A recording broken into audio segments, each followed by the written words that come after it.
होता नहीं है, ठीक है, वो हम लोगों का शीत युद्ध कहलाता है, ठीक है। यानी ईर्ष्या और द्वेष का ऐसा माहौल क्रिएट हो जाना जिसमें पल पल डर लगा रहता है कि युद्ध अब हुआ सो अब हुआ, ठीक है, लेकिन होता नहीं है।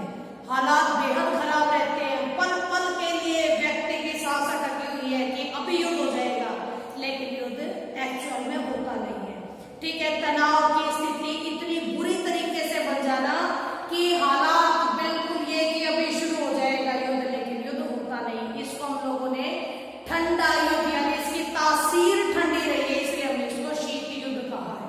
इसमें अस्त्र शस्त्रों से रिलेटेड युद्ध नहीं हुए हैं। कभी ऐसा नहीं हुआ कि जिन दो महाशक्तियों के बीच में ये ईर्ष्या द्वेष तनाव था वो युद्ध का रूप ले पाया, कभी नहीं ले पाया, ठीक है। इसी को हम लोग शीत युद्ध पढ़ेंगे। लेकिन बेटा वर्ल्ड में आखिरकार ऐसे हालात बने क्यों, क्यों बने ऐसे हालात कि ऐसी स्थितियां बन जाए वर्ल्ड में कि युद्ध की संभावनाएं बनी रहे, पल पल सबको डर सताता रहे, ये डर खाता रहे कि युद्ध अब हो जाएगा, ठीक है। तो इसमें आएगा बेटा आप लोगों का कि शीत युद्ध का आखिरकार ऐसा माहौल तैयार हुआ ही क्यों, इसके लिए हम लोगों को सेकेंड वर्ल्ड वॉर से शुरुआत करनी पड़ेगी, ठीक है। देखिए बेटा जो आप लोगों का सेकेंड वर्ल्ड वॉर था, second world war means second द्वितीय विश्व युद्ध, ठीक है, ये दो गुटों के बीच में हुआ। एक आप लोगों का मित्र राष्ट्र कहलाया, ठीक है, एक मित्र राष्ट्र कहलाया और दूसरा धुरी राष्ट्र, ठीक है। एक मित्र राष्ट्र एक धुरी राष्ट्र।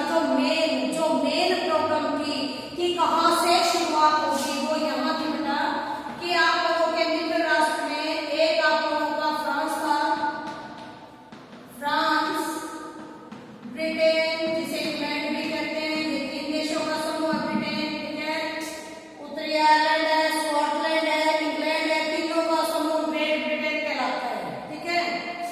स्टार्टिंग में ये दो महाशय यहाँ से थे, यहाँ आप लोगों का जर्मनी था,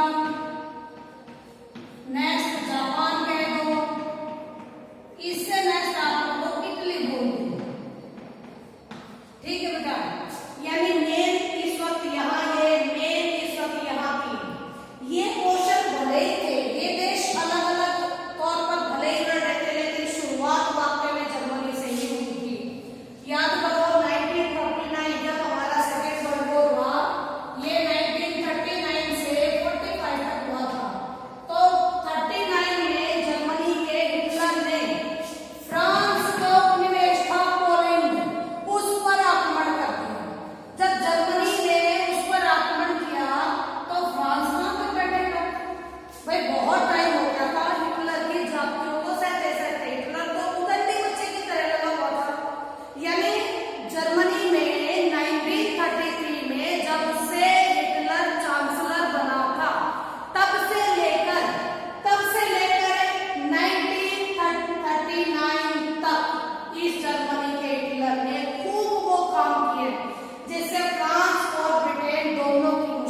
कहने को जर्मनी पीछे जरूर हट गया था, लेकिन उसके बाद फ्रांस और ब्रिटेन ने सोवियत संघ को खूब उकसाया।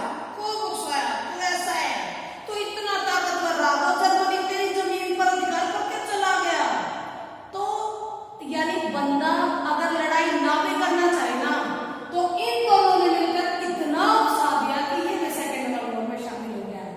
1941 में ही आपका सोवियत संघ भी इसमें शामिल हुआ था। ठीक है बेटा, अब इधर पावरफुल कंट्रियां होगी 4, इधर पावरफुल कंट्रियां होगी 3। पलड़ा इसका हो गया भारी। और ये 1941 से लेकर 1945 तक आपके सेकेंड वर्ल्ड वॉर का नक्शा बदल गया। अब आपके जो ये मित्र राष्ट्र थे ये विजेता घोषित हुए और ये तीनों आप लोगों के हार गए। ठीक है, जर्मनी ने 1945 की अप्रैल में, इसने अप्रैल 1945 में ही हार मान ली थी।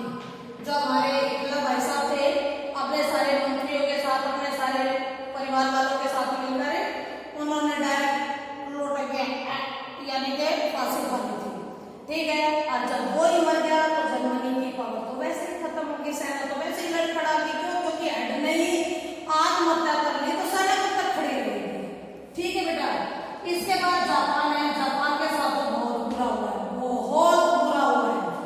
जापान पर 6 और 9 अगस्त को, ठीक है, 6 और 9 अगस्त को अमेरिका ने परमाणु बम गिरा दिया और जापान के इन 2 हिस्सों को पूरी तरीके से तबाह कर दिया। ठीक है, 2 हिस्से कौन से थे? 6 अगस्त को हिरोशिमा, 6 अगस्त को हिरोशिमा पर और 9 अगस्त को नागासाकी पर। इन 2 हिस्सों पर और जापान के इन 2 हिस्सों पर 2 परमाणु बमों का इस्तेमाल किया गया। और इस परमाणु के जो आक्रमण था, इस आक्रमण का लास्ट था कि घुटने टेक दिए जापान में। उसके बाद जापान दोबारा खड़े होने लायक हालत में नहीं था। ठीक है, उसने भी हार मान ली। इसके बाद आपका बेटा कि हिरोशिमा पर जो परमाणु हथियार गिराया उसका नाम था लिटिल बॉय। ठीक है बेटा, ये है तुम्हारा लिटिल बॉय, यानी कि छोटा सा लड़का। लेकिन 3 ही दिन में 6 से 9 अगस्त तक होते लगे, 3 ही दिन लगे उनको फैट मैन बन गए। यानी कि याद रखने का तरीका होगा कि जो पहले गिरा वो लिटिल बॉय था, जो बाद में गिरा वो फैट मैन कहलाया। ठीक है, ओके। और ऑल ओवर ये रहा कि जापान खत्म हो गया, अमेरिका की बल्ले बल्ले होगी। इस वक्त सोवियत संघ ने जर्मनी पर अपना झंडा फहराया, भाई हम जीत गए, हमने विजय प्राप्त कर ली। अमेरिका ने जापान पर अपना झंडा फहरा दिया, यानी कि विजेता देश ये भी बन गया और ये भी बन गया। अब एक तलवार में नहीं, सॉरी, एक म्यान में 2 तलवार तो नहीं रह सकती है, लेकिन वर्ल्ड में 2 ऐसी मां पावर आ गई जो ये साबित करने पर तुलती कि मैं ज्यादा ताकतवर हूं, मैं ज्यादा ताकतवर हूं। ठीक है, और इसी जो मैं था, मैं ताकतवर हूं, वो जो मैं की भावना थी सोवियत ने बेटा शीत युद्ध को जन्म दिया। ठीक है, क्योंकि सोवियत संघ तो 1917 की रूसी क्रांति के बाद से ही क्रिएट होना शुरू हो गया था। और इस सोवियत संघ में 15 देशों का समूह था। ठीक है, मालूम आप लोगों को 15 देशों का इसमें समूह था। 6 आप लोगों के मध्य एशिया के देश थे और 8 पूर्वी यूरोप के देश थे। ठीक है, तो जो आप लोगों का अमेरिका है, ये सिर्फ एक ही देश था। ये अमेरिका सिर्फ एक ही देश था और सोवियत संघ आप लोगों के 15 देशों का समूह था। ठीक है, अब ऐसे में अमेरिका अकेला कहता है कि मैं पावरफुल, सोवियत संघ कहता है कि मैं पावरफुल नहीं बेटा।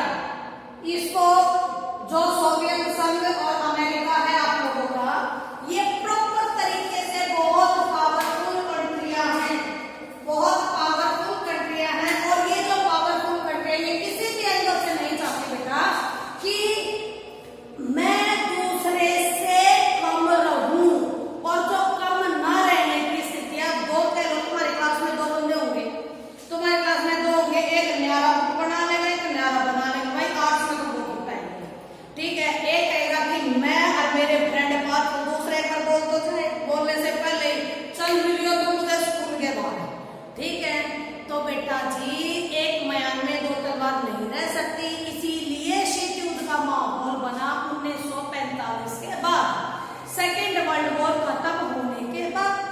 ठीक है। अब हमारे जो अमेरिका और सोवियत संघ थे, इसमें एक रूस, 6 मध्य एशिया के देश और 8 पूर्वी यूरोप के देश। ये एक अकेला, कहने की बात तो यही ज्यादा पावरफुल है, ठीक है। लेकिन फिर भी भाई सोवियत संघ अच्छे अच्छे लोगों की छुट्टियां कराई थी इसने, तो भाई पावरफुल तो ये भी है। अब इन दोनों के बीच 1945 से 1991 तक क्या क्या हुआ, वो आप लोगों का सारा शीत युद्ध के दौर में पढ़ा जाएगा, ठीक है। अब जो ये दो की स्टोरियां सुनो, जो आप लोगों का अमेरिका था, इसमें ये मत कहो कि भाई बस अमेरिका ही महत्वपूर्ण है, अमेरिका ही सब कुछ करता है, ऐसा नहीं हो सकता। सोवियत संघ भी बड़ा पावरफुल है, इसने बहुत कुछ किया है, लेकिन फिर भी बेटा जो अमेरिका है वो एक पूंजीवादी देश था, ठीक है। अमेरिका एक पूंजीवादी देश था और इसने उदारवादी लोकतंत्र को अपनाया था, ठीक है। उदारवादी लोकतंत्र को अपनाया था। दूसरा तुम्हारा यूएसएसआर है, सोवियत संघ जिसको बोलते हो, मैं शॉर्ट फॉर्म के लिए लिख दूंगी। जो यूएसएसआर था, इसकी थी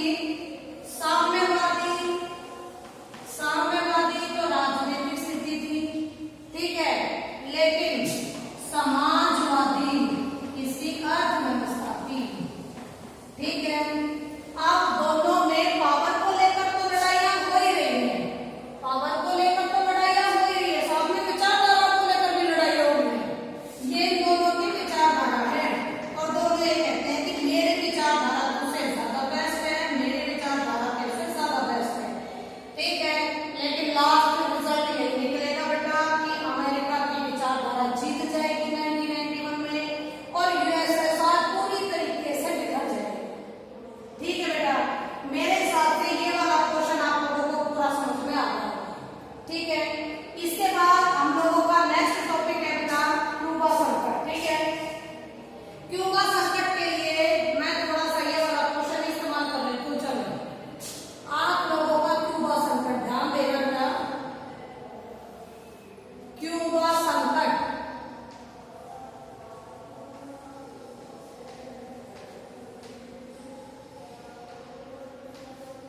क्यूबा संकट जो कि 1962 में हुआ, 1962 में हुआ।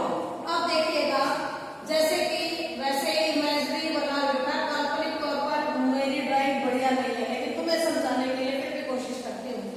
ये अमेरिका है, ठीक है। अमेरिका का ये छोटा सा देश है क्यूबा, ओके, द्वीपीय देश है, और इधर की तरफ बहुत लंबा चौड़ा सा, आपके यूरोप में गया था यूरेशिया वाला पोर्शन, पूरे एशिया में गया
यूएसए को पता लगा कि यूएसएसआर ने कैसे हरकत कर रखी है कि क्यूबा में हमारी तरफ मुंह करके मिसाइलें खड़ी करवा रखी है। ठीक है, तो इसके लिए यूएसए के पैरों के नीचे जमीन निकलती है। भाई अगर हमें पता लगे कि हमारे पड़ोसियों ने कोई हथियार हमारे घर की तरफ करके लगा रखा है, तो भाई क्या हमें डर नहीं लगेगा? हम अपने बचाव के लिए काम नहीं करेंगे? सबसे पहले तो बातचीत के लिए करेंगे। भाई प्रॉब्लम क्रिएट मत करो, सिंपल तरीके से बातचीत कर लो। ठीक है, लेकिन अगर बातचीत से नहीं मानेंगे तो भाई अपनी ताकत तो दिखानी पड़ेगी। सेम यही सिचुएशन यहाँ आई थी जब यूएसए के राष्ट्रपति थे कैनेडी जी, जॉन एफ कैनेडी इनका नाम। ठीक है, मैं छोटा सा नाम वैसे दिखा देती हूँ आप लोगों को। जॉन एफ कैनेडी जी थे। यहाँ पर यूएसएसआर के उस वक्त राष्ट्राध्यक्ष निकिता क्रुश्चेव थे, निकिता क्रुश्चेव। और आप लोगों के क्यूबा के हेड थे फिदेल कास्ट्रो।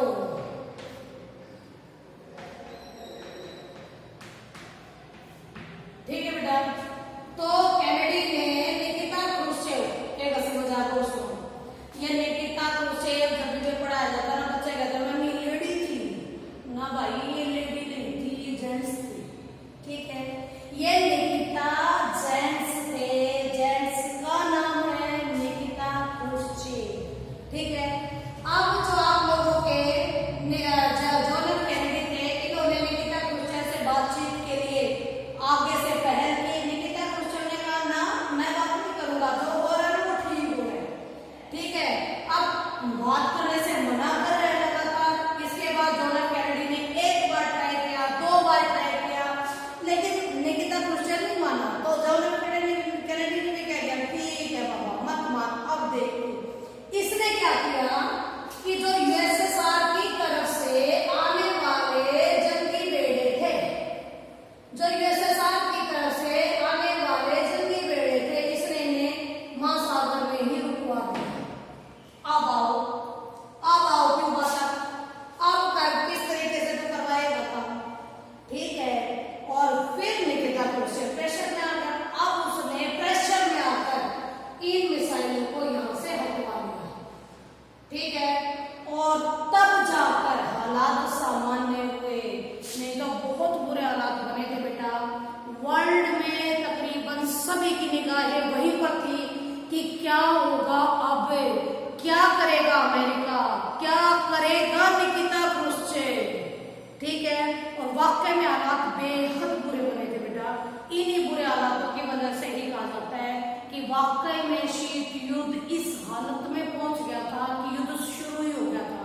इसीलिए क्यूबा मिसाइल संकट को हम लोग शीत युद्ध का चरम बिंदु कहते हैं कि सबसे ज्यादा जो कहते हैं ना कि ज्वलंत मुद्दा क्यूबा मिसाइल संकट का ही रहा दोनों के बीच में। हुए बहुत सारे थे, अगली वीडियो में बताऊंगी, बहुत सारे हुए थे, कम नहीं हुए थे, लेकिन बात इतनी थी कि ये कम से कम युद्ध तक की स्थिति में नहीं पहुंची थी। ठीक है लगे, मेरे हिसाब से जितना मैंने समझाया समझ में आ गया होगा। और नेक्स्ट वीडियो में बेटा इसका अगला क्वेश्चन को करवाने का काम करूंगी मैं। ठीक है, थैंक यू वेरी मच।